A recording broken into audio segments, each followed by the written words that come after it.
చాలా ఉంది. మా తాత గొప్పడు, మాకు 20 మంది మా తాతకి అని చెప్తే బిడ్డ ఈ రోజు మేము చేస్తున్నాం అనేది చాలా ఇంపార్టెంట్.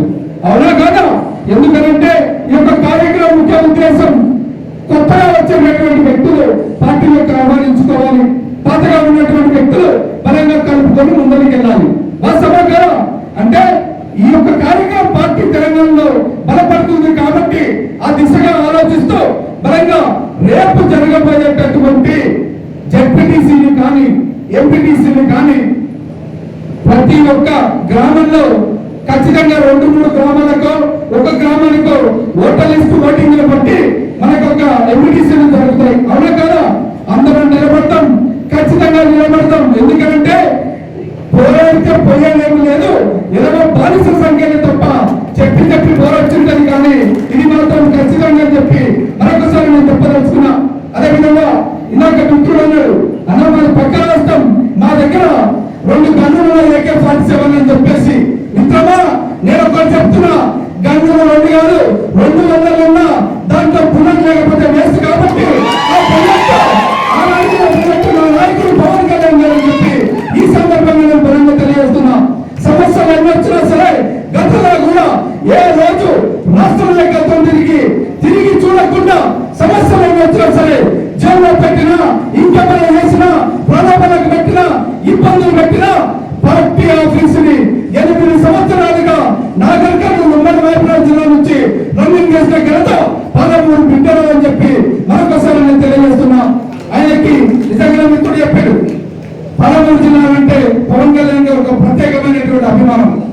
ఆనాడు చెప్పిండు లక్ష్మణ్, ఎందుకంటే వలస కూలీల బతుకుల నుంచి రాజ్యాధికారం దిశగా వచ్చినటువంటి నాయకుడు మన పాలమూరు జిల్లాలు కాబట్టి, అందుకోసమే పాలమూరు జిల్లా అంటే నాకు ప్రాణం కాబట్టి, ఒక ప్రత్యేకమైన అభిమానం కాబట్టి, ఇక్కడ నుంచి బలమైన నాయకత్వం ఉండాలి కాబట్టి మీలాంటి నాయకులు ఖచ్చితంగా రేపొద్దుగాల అసెంబ్లీగా కావచ్చు, రేపొద్దుగాల రాజ్యాధికారంలో కావచ్చు, ఢిల్లీ గడ్డ మీద గల్లమెత్తాల్సిన దమ్ము పాలమూరు బిడ్డలకు ఉండాలని చెప్పి ఆయన బలంగా నమ్ముతాడు. మరి ఆ ఆశయాన్ని మనం ఖచ్చితంగా కొనసాగించాలని ఈ సందర్భంగా ప్రతి ఒక్క జన సైనికుడికి అందరూ అనుకోవచ్చు, అదే మాకు సమస్యలు వచ్చినప్పుడు ఎవరు రాదు అని చెప్పేసి ఖచ్చితంగా ఇక్కడున్న నాయకులతో పాటు మన తెలంగాణ రాష్ట్ర నాయకత్వం నూతనంగా ఇప్పుడు వచ్చినటువంటి రామయ్య గారి ఆధ్వర్యంలో, రాష్ట్ర ఇన్ఛార్జి శంకర్ గౌడ్ గారి ఆధ్వర్యంలో, మన ఉపాధ్యక్షులు మహేందర్ రెడ్డి గారు కావచ్చు, అందరం కూడా మన ఉమ్మడి జిల్లాకి ఇన్ఛార్జి ప్రేమపురం అనగా ఆధ్వర్యంలో కావచ్చు, అదేవిధంగా మాతో సహా సమస్య ఏదొచ్చినా కూడా ఏ రాత్రైనా కూడా వస్తా గంట లేట్ రావచ్చేమో కానీ ఖచ్చితంగా రావడం మాత్రం పక్క అని చెప్పి ఈ సందర్భంగా తెలియజేస్తా ఉన్నా.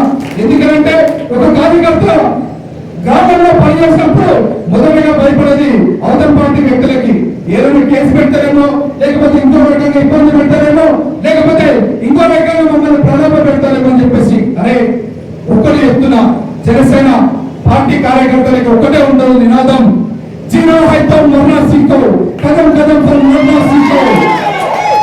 జనసేన జెండా పట్టాలంటే చావును తెగించి ముందరకు వచ్చిన ప్రతి ఒక్క జన సైనికుడు ఉన్నాడు. అరే వాడు చావుకు బలమైన రోజులు లేదని చెప్పి మరొకసారి గర్వంగా చెప్పదలుచుకున్నా. అదేవిధంగా ఇక్కడికి వచ్చినటువంటి ప్రతి ఒక్క జన సైనికుడికి, ప్రతి ఒక్క నాయకులకు అందరికీ కూడా పేరు పేరు ధన్యవాదాలు తెలియజేస్తూ, ప్రతి ఒక్క పార్టీలో చాలా మంది మహిళలకు ఇస్తారు, చాలా తక్కువ పేర్లు చెప్పి అవకాశాలు కలిగిస్తారు. మరి అలాంటిది ఝాన్సీ లక్ష్మీబాయి ఒక వీర మహిళా విభాగం పెట్టి 33% కేటాయించిన ఘనత అది కేవలం జనసేన పార్టీ పార్టీ అధినేతగా చెబుతుందని చెప్పేసి ఈ సందర్భంగా నేను తెలియజేస్తా ఉన్నా. నా నాయకుడి గురించి మనందరికీ తెలుసు, ఎప్పుడు కూడా వాళ్ళేం చేశారు మీరేం చేశారు అనేది కాకుండా ఈ రోజు మనమేం చేశాం, మన పార్టీకి మనం ఏమిచ్చాం, మన పార్టీకి మనం ఏ స్థాయిలో గుర్తించామని చెప్పి ప్రతి ఒక్కరు కూడా ముందుకు రావాలి, జెండా పట్టాలి. ఎందుకంటే వారానికి 3 రోజులు 4 రోజులు 2 రోజులు కుదిరిన కొంత టైం ఉన్నా ఆ టైం ఖచ్చితంగా పార్టీ కోసం కేటాయించాలని చెప్పి ప్రతి ఒక్కరిని కూడా నేను ఆహ్వానిస్తున్నాను. అదేవిధంగా ఎప్పుడు కూడా ఒక సమస్య వస్తే అయ్యో పోరాడితే పోలీస్ స్టేషన్కి వెళ్దామా, లేకపోతే ఇంకేమైనా అవుతారా అని చెప్పేసి అంటారు చాలా మంది. మిత్రమా, పోలీస్ స్టేషన్ లో రాజకీయ నాయకుడికి ప్రమోషన్ లాంటివని చెప్పి ఈ సందర్భంగా నేను గుర్తు చేస్తున్నా. ఎందుకంటే మీరు వెళ్ళే జైలుకి మీతో పాటు నాయకులందరూ కూడా బలంగా ఉంటారు. సమస్య ఎంత బలంగా ఉంటే మీ పైన అంత ఒత్తిడి ఉంటుంది. ఆ ఒత్తిడి మీ దగ్గరికి రాకుండా ముందు మమ్మల్ని దాటి మీ దగ్గరికి వచ్చేవాడు రావాలని చెప్పి ఈ సందర్భంగా కూడా నేను తెలియజేస్తా ఉన్నా. అదేవిధంగా కొంతమంది కుక్కలు ఈ మధ్యన తెలంగాణ రాష్ట్రంలో జనసేన పార్టీ ఆయన ఎలా పెట్టుకుంటాడు, ఆంధ్రాలో ఆంధ్రాకే అంకితం అని చెప్పేసి అంటున్నారు. అరే పిచ్చి ఎదవన్నారా? తెలంగాణ గడ్డ పైన పురుడు పోసుకున్న జనసేన పార్టీ రేపు భవిష్యత్తులో ఢిల్లీ గడ్డ మీద దేశ ప్రధానిగా నిలబడేటటువంటి నా నాయకుడు పవన్ కళ్యాణ్ గారు చెప్పి బలంగా చెప్పదలుచుకున్నా. అర్థం కాలేదా? ఒక దేశ ప్రధాని ప్రపంచంలోనే ఈరోజు నరేంద్ర మోడీ గారి యొక్క జపం చేసేటటువంటి ప్రపంచం. అలాంటి నరేంద్రుడు నా పార్టీ నేత ఇంటికి వచ్చినప్పుడే మీకు అర్థం కావాలని చెప్పి అరే కొంతమంది కుక్కలు అరుస్తాను అంటే సహజమే. ఎందుకనంటే గల్లీలో నుంచి ఏనుగు నడిచేటప్పుడు కుక్కల పని అరవడం మాత్రమే అని చెప్పి మరొకసారి నేను గుర్తు చేస్తున్నా. అది ఎందుకంటే అరవకపోతే దాని కుక్కలు ఎవరు గ్రహించారు కాబట్టి. అదేవిధంగా నేను మళ్ళీ చెప్తున్నా, లీడర్ గా మీ బాధ్యత ఇక్కడ ఉన్న వాళ్ళని కాదు, ప్రతి సందర్భంలో సోషల్ మీడియా ప్రజలు కావచ్చు 2 నిమిషాల వీడియో తీసి మన నాయకుడి మన అధినేతని ఏదైనా మాట్లాడినప్పుడు ప్రతి ఒక్క ఇక్కడ ఉన్నటువంటి ప్రతి ఒక్క పవన్ కళ్యాణ్ గారు స్పందించారు. ఎందుకనంటే మన మాటకుంటే మన అధినేతలు అంటే ఊరుకుంటామా? ఒక నాయకుడు ఈరోజు ఆయనకి ఇచ్చినటువంటి స్థానం నా తల్లి నా తండ్రి నా గురువు నా దైవం ఉంటే ఆ దైవం రూపంలో ఉన్నటువంటి వ్యక్తి పవన్ కళ్యాణ్ గారు కాబట్టి అలాంటి వ్యక్తిని రకరకాలుగా తన కుటుంబంతో సరిగా అనేకంగా దోషిస్తుంటే ఎందుకు నోరు మూసుకొని ఊరుకోవాలని చెప్పి ఈ సందర్భంగా నేను అందరికీ పిలుపునిస్తున్నా.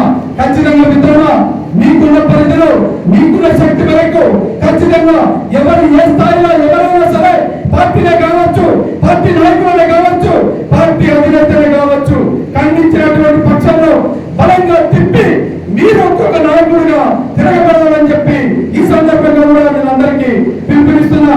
అదేవిధంగా పక్కనే ఉంది కదా ఎందుకు పోయేద్దామనే ఆలోచన చాలా మందికి ఉంటుంది. అవన్నీ పక్కకు పెట్టి మన నియోజకవర్గం కాకపోయినానంటే నా ప్రాంతం నా తెలంగాణ ప్రాంతం నా యొక్క నారాయణపేటలో ఇదే రకంగా ఒక బలమైన నాయకుడు ఎదగాలనే ఒక ఆలోచనతోటి మణికంఠ గారి ఒక గొప్ప ఆలోచన ఉంది. నిజంగా ఐ ఫీల్ వెరీ ప్రౌడ్ నిజంగా మణికంఠ. ఎందుకంటే ఒక నాయకుడు ఎదగాలంటే నేను నాతో పాటు 10 మంది ఆలోచన ఉండాలి. నేను కూడా ఒక దేశంలో వచ్చి నేను నాయకుడు అంటే సరిపోదు. అది పవన్ కళ్యాణ్ గారు కావాల్సింది ఏంటంటే మీరు వస్తున్నారంటే ఇందాక అన్నాడు ఒక్క జన సైనికుడు 100 మందితో సమాధానం అంటే కనీసం 50 మంది కార్యకర్తలైనా తీసుకొచ్చే దమ్ము మనకు ఉంది కాబట్టి తీసుకొని రావాలి. సమస్య ఏంటని చెప్పాలి, ప్రాబ్లం ఏంటని చెప్పాలి. మీ పరిధిలో కాకపోతే పెద్దల దాకా తీసుకురండి, సమస్య ఏంటని చెప్పండి. ఖచ్చితంగా ఆ యొక్క జన సైనికుని మనం పిలిపించుకొని మన కుటుంబం అనేటువంటి జనసేన పార్టీలో బలంగా ముందరికి తీసుకుపోదాం. ఒక్కటే సందర్భంగా కొత్త వ్యక్తులు ఎవరు వచ్చినా సరే పార్టీలోకి రావాలి, పార్టీ బలపడాలి, పార్టీ నిలబడాలి. ఇది నాదే ఇది నేనే అంటే మాత్రం కుదరదు. జనసేన పార్టీ ఎవరొక్క జాకీరు కాదు, ఇది ఖచ్చితంగా జన సైనికుల జాకీరు మాత్రమే.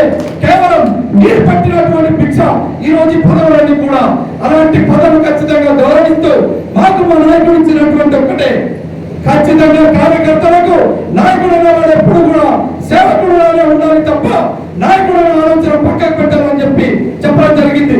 దాంట్లో భాగంగా 24 గంటలు ఎప్పుడు ఏ సమస్య వచ్చినా మీ పక్షాలను నిలబడతామని చెప్పి మరొకసారి నేను ప్రమాణం చేస్తూ ఈ యొక్క అవకాశం ఇచ్చినటువంటి పెద్దలకి పార్టీ పెద్దలకి ప్రతి ఒక్కరికి కూడా పేరు పేరున నేను మరొకసారి ధన్యవాదాలు తెలియజేస్తూ జై జనసేన, జై జనసేన.